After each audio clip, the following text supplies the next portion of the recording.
Going bats for Batman 66. Oh, man, this is a great two-parter. We got False Face. Now, this is kind of like Clayface because he can change and look like different guys. They don't say who the actor who plays False Face is, but man, these are such cool episodes. There's a lot of good stuff in these that we haven't seen in other episodes up till now, up to this point in Batman 66. So it's called True or False Face, and the other one was called Holy Rat Race. So those are your two episodes. And it's really cool. False Face, I always found him to be very creepy. I remember as a kid watching this show, and I used to thought, this guy's really weird. Like he has that, so it's like a regular guy, but then he has like that clear plasticky kind of Halloween mask over his real face. And that's what his face always is. You never see the actor. And I always found it to be very creepy, especially there's this one part where Batman goes to the candy machine. And I'm going to discuss all the Bats parts, the banter, the action, the tech, and the schemes. But I just want to mention this first. He goes up to the vending machine to get Blaze a candy bar, and some smoke spits out and knocks him, like some dust knocks him out. But you see False Face coming through the reflection. It is bloody creepy. It's pretty awesome. Like it's still kind of creepy now. Like, I mean, I've seen this episode. I mean, I watched both these episodes twice in a row. Like I watched them both and I just watched them both again because they're so fun. All right, so let's talk about some of the Bats stuff. So let's go with some of the banter here. And I'm gonna have to look at my notes. It's like, can't we stop that devil of disguises? Commissioner Gordon, again, when Commissioner Gordon is so awesome. He really pumps you up for getting you into the danger. Like, damn it, False Face. Like, oh my God, he's going to destroy everybody. It's like, what are we going to do? That was awesome. So Commissioner Gordon also says the towering power for right and justice. That's how he refers to Batman. Like, he should have been a WWE ring announcer to pump these guys up. Like he's like a Gorilla Monsoon, if you know your wrestling characters, for Batman. Holy bouncing boiler something. It was like a couple of holies in there which I couldn't even get. And I do love where the one guy refers to Batman again as saying champion of justice. Oh, and his youthful assistant. Like, it's like, okay. Like, I love how everyone talks in this show, even like the regular characters, like just like the side characters, they're always a lot of fun. Holy Houdini, that's a good one for Robin when he escapes. Even if there's a great line here where Batman, they're talking about how evil False Face is, and Commissioner Gordon says, oh, he's a bad guy and he's rotten to the core, and Batman says even False Face has a conscience.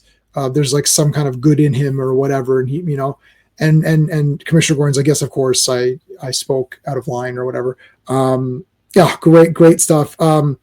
Blaze, this is so silly. Blaze, it gives a check because she actually posts an ad on the radio to help Batman. And she gives it to the guy, and she's like, she pays for her ad with a check, and she says you can bank on it being false. And you're like, why would that guy accept that check? Anyways, so that is some of the kind of lines I thought were fun that I jotted down for my notes. Action. Now this one actually has a lot of action, and it has different kinds of action. We actually have car chases in here as well. There is a fight in a warehouse kind of area in the first part. Now we're starting to, it feels like we're getting into more action in the first part. A lot of times it was a big fight at the end of the second part of the story. Now we have a good fight in the beginning of the story in the first part. We also have a great jump.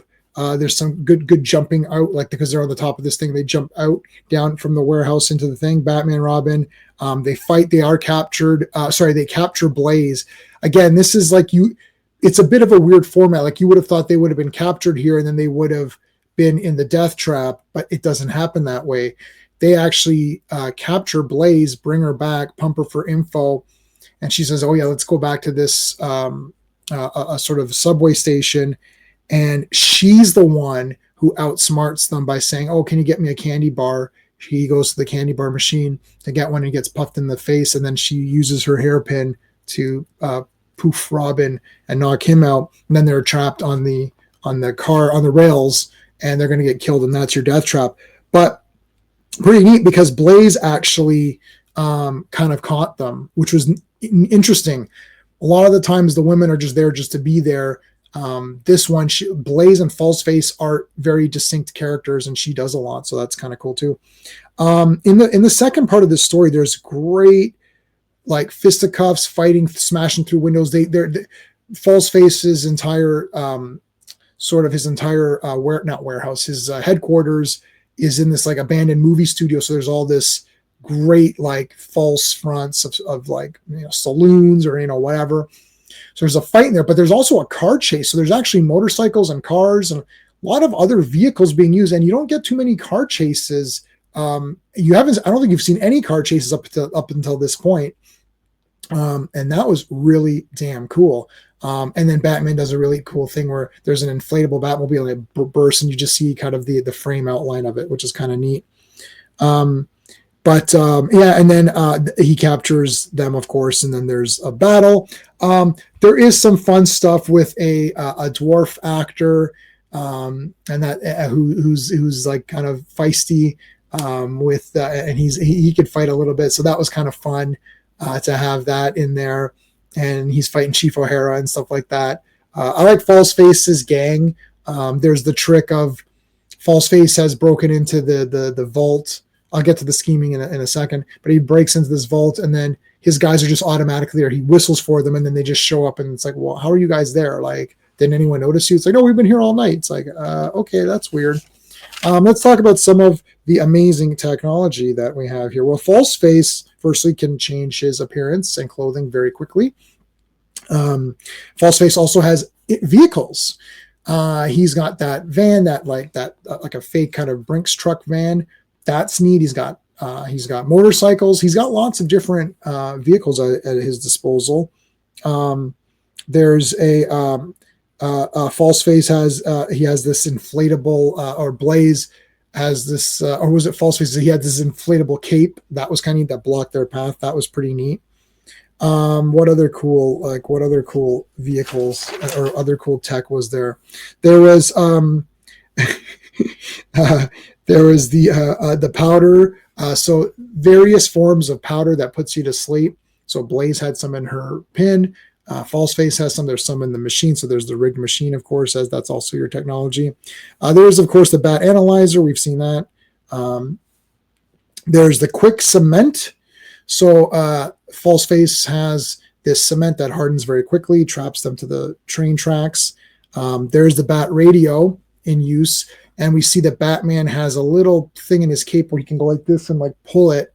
And that'll activate the radio. Alfred, of course, uses remote technology to blow up their wrist communicator, which then allows Batman to escape.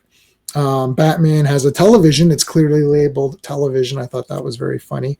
He has this laser gun, which he uses to break the rest of the cement and free Robin. That's kind of neat.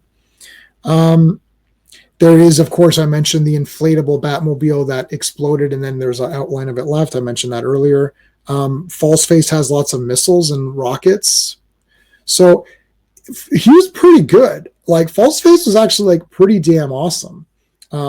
His scheme, of course, is counterfeit money, which I actually think could still, like, that's a scheme that can work in today. A lot of these Batman villains from this show, they have to retool them, in order to use them in newer movies because they feel it's too cheesy or whatever. But Penguin, for example, and Joker, a lot of their schemes from this show were used in the Tim Burton films, wanting to be mayor, getting the Batmobile, right? Joker doing the whole painting thing and like destroying the artwork. That was actually from the 66 Batman, which again was a lot of those kind of things were taken from the comics. So that's really cool that they were able to do that. But Falseface, this counterfeit thing is really neat. I also think the minstrel, again, he was a guy who's a technology guy and messing with stock markets. That's kind of cool too. So this guy could actually work. Like, it's pretty neat. So so the crown is stolen in the beginning. This crown that's by Blaze, which is his girlfriend slash accomplice. She's not a lackey. She's definitely, I don't know if she's his equal, but she's very important. She's not just a pretty girl. I love that Blaze is the old man in the beginning. That was kind of a funny little disguise because she can do disguises as well. I think that was really neat. I love the idea of false face giving false clues that are opposite. So I intend to give money to a defenseless little girl, and he goes, well, that means that he's going to take money from a boy that's not defenseless. And they come up with the Armored Lad Company, which is an armored truck company that carries money, and he's going to take money from there. I think you could have a lot of fun with the false face character of having these sort of cryptic messages that are exactly opposite of what he means. I think that's really cool. He also uses false quotes, which is cool as well. What else is those are kind of his main schemes: getting the money to print the paper, stealing from the armored car company. I love that his scheme gets destroyed because he parked in front of a fire hydrant. That was super funny. I do like that he becomes Chief O'Hara and infiltrates the actual headquarters, like police headquarters. That's pretty cool. He's right in there, and they didn't notice him. Now, a lot of the times, Batman and Robin throughout these two episodes, they can tell who Falseface is. They're like, "It's you, Falseface." But Chief O'Hara, he kind of got them a little bit there for a little bit. He's going to use the money or the paper that they print money on. So that's basically that's his main kind of scheme. Blaze sort of turns into a good guy by warning Batman. That's kind of neat, I suppose. Batman does pull the scheme of having a fake vault and then waiting for Falseface, so that's kind of neat as well. But yeah, I mean, I really think they could use Falseface or something to that extent in some capacity in a comic or something. I don't know. I haven't researched it. Maybe I'll research it after this video to see what else Falseface has been up to. There is a really funny part at the end where Blaze has been rehabilitated and she's going to go live with her poor but honest shepherd brother. So, yeah, okay. That's great. So anyway, that's these two episodes. I think they're absolutely fantastic. I love this show, but Falseface is awesome. He's creepy and he's smart. So I love this one. Guys, please remember to hit the like, check out the playlist, and subscribe to the channel if you're interested in this kind of Batman stuff. But I love it. So thanks for watching. Hey friends, you've just been listening to J-Man, and he is the smartest person who ever lived. So make sure you like and subscribe.